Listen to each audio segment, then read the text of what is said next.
Bonjour à tous, c'est Camille. Donc comme chose promise, chose due, je vais vous présenter aujourd'hui quelque chose un peu original. Donc la voici, c'est une sorte de mini NES. Tout le monde connaît la mini NES qui est sortie l'an dernier en série limitée par Nintendo. Alors là, c'est un modèle, comme vous pouvez le voir, ce n'est pas siglé Nintendo. Alors, ça ressemble comme deux gouttes d'eau à la NES Nintendo. Mais ça n'en est pas une, hein, tout simplement. Donc elle nous vient des pays du soleil levant là-bas. Elle nous vient de la Chine, donc c'est une sorte d'imitation avec des jeux préchargés. Donc l'avantage qu'elle a, c'est que vous pouvez retrouver pas mal de jeux qu'il y a sur NES, mais en version beaucoup plus accessible qu'une NES standard. Parce que une NES en boîte, ça coûte maintenant presque une bonne centaine d'euros selon l'état. Donc là, vous pouvez avoir des jeux accessibles facilement, parce que avec frais de port compris, si vous n'êtes pas très pressé, parce qu'il a quand même fallu 2 mois pour que ça arrive, vous en avez pour une vingtaine d'euros grosso modo. Donc je vais pouvoir, on va l'ouvrir, on va regarder ce qu'il y a à l'intérieur et on va regarder comment ça fonctionne et si ça fonctionne. Parce que paraît-il, la liste des jeux était assez croustillante, dans le genre Mario 12 ou Contra 4, Tortue Ninja 5. Je pense qu'on va pas s'ennuyer là-dessus. Alors, comme je vous ai dit, on va ouvrir. Bon, le coffret présente plutôt pas trop mal. Alors on a directement la liste de tous les jeux à l'intérieur. Alors c'est écrit très petit. Donc à mon avis la liste n'est pas exhaustive parce que sur la boîte c'est quand même promis 620 jeux. Bon, tout n'est pas là. Je pense qu'il y aura des découvertes assez sympas. Alors à quoi ça ressemble? Ben voilà, la voici. Donc c'est une toute mini NES, c'est très léger, hein. Je veux dire ça pèse pas plus lourd qu'une petite cuillère, hein, j'ai l'impression. Bon, c'est pas trop mal fini, hein. Bon, il y a des petits stickers devant imitation. Ça ressemble vraiment évidemment à un faux tiroir. Donc par rapport à une NES standard, c'est clair que c'est beaucoup plus petit. Parce qu'une NES standard, à côté, vous voyez, ça n'a strictement rien à voir. Donc bon, parce que bien sûr sur la NES standard il fallait mettre les jeux, donc c'est beaucoup plus petit. Ensuite, la connectique c'est assez simple. À l'avant, les deux manettes, hein, bien sûr, le bouton power. Et à l'arrière, donc pour brancher, vous avez l'adaptateur pour la vidéo et l'adaptateur secteur. Donc tout est fourni dans la boîte. Alors les manettes, alors il y en a encore dessous je suppose, donc tous les câblages. Alors, il y a deux manettes. Alors vous voyez, ces deux manettes qui sont très proches de celles de la NES d'origine. Vous voyez, hop, j'ai une manette NES d'origine. Donc c'est exactement, on va dire, les mêmes, hein. La différence près qu'il y a le logo Nintendo sur la vraie manette et que ça ne l'est pas sur on va dire, la copie chinoise. Après, en termes de toucher, qualité des boutons, c'est pas tout à fait pareil. On voit bien la croix est un peu plus dure. Bon, c'est une manette d'occasion aussi, donc c'est vrai qu'ils vont un peu plus travailler. La croix, ça semble quand même, les manettes sont quand même de bonne qualité. Côté poids, c'est kiff. Donc bon, je pense que côté composant, ça doit pas être vraiment trop mal. Je pense qu'on aura quelque chose de sympa au ressenti. Après la connectique, vous voyez, par contre, c'est pas la même. Alors ça ressemble plus ou moins à une prise de Sega Master System finalement, par rapport à la manette originale NES. Ensuite dans la boîte, on retrouve une notice. Donc vous voyez, hein, on sait d'où ça vient.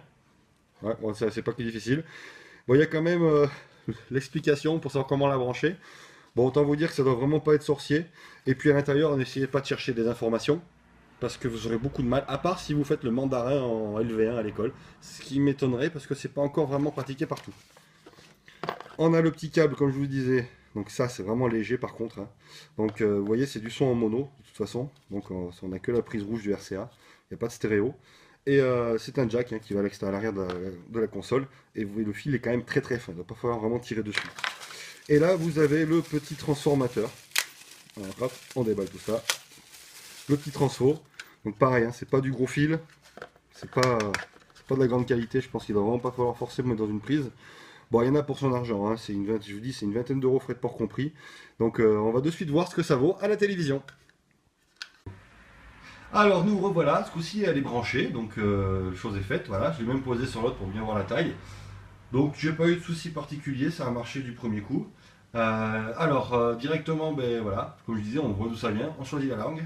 Donc hop, select, start. Voilà, voici la liste. Donc vous voyez, contrat, il y a énormément de choses. On peut changer de page avec droite et gauche. Donc vous voyez, Mario Bros, Turtle 1, 4, Double Dragon 2. Je vais pas vous faire toute la liste, hein, mais j'essaie de voir Angry Birds. Alors ça n'existait pas à l'époque. Aladdin 3, comme quoi il y a vraiment des choses originales. Bon, vous voyez, bon, alors côté sur l'écran, alors je sais pas si l'effet d'ombre est volontaire, c'est pas non plus incroyable, hein. Ça se joue quand même sur une télé cathodique de bonne qualité. Alors, qu'est-ce qu'on a? Continuer les jeux. Ah, c'est pas Pac-Land. Qu'est-ce que je peux trouver? Tetris 2.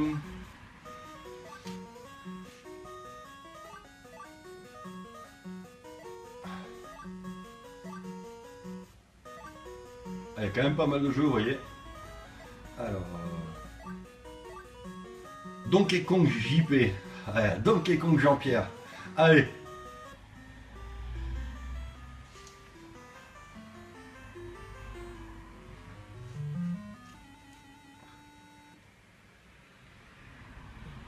D'accord. Bon.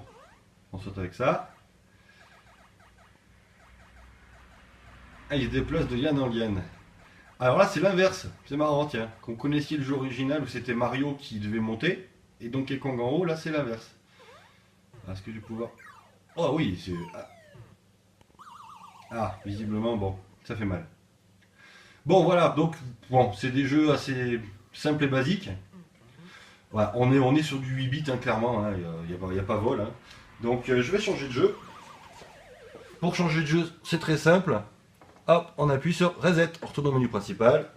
On choisit la langue, English, parce que sinon ça va pas être simple. Alors, on va essayer Contra 7, parce que franchement, ça... Oh, Mario 6. Ah oui, Mario 6. Ça a l'air d'être quelque chose de violent. Mario 6. Super Mario 6. Alors voilà quelque chose que personne ne doit connaître. Moi non plus. Et on n'incarne pas Mario. Je suis qui? Je peux choisir Taz, un chat malade et un canard laqué. Sans faire d'humour pourri par rapport à l'origine de la console. Alors je suis... Ah si, je suis Mario. Alors là par contre, c'est clairement bizarre. C'est clairement bizarre. Bon, ça ressemble à du Mario. Hop. Et c'est curieux, parce qu'on est vraiment aux antipodes de Mario. Aïe, ça fait mal.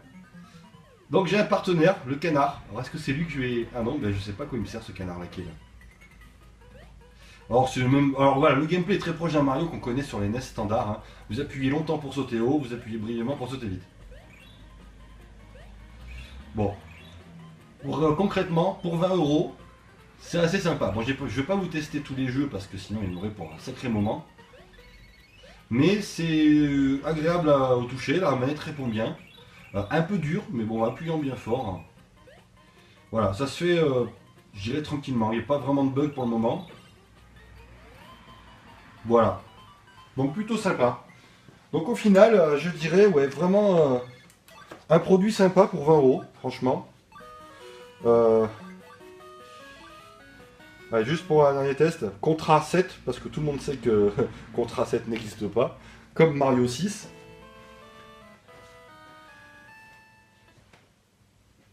On va voir ce que ça donne, rapidement.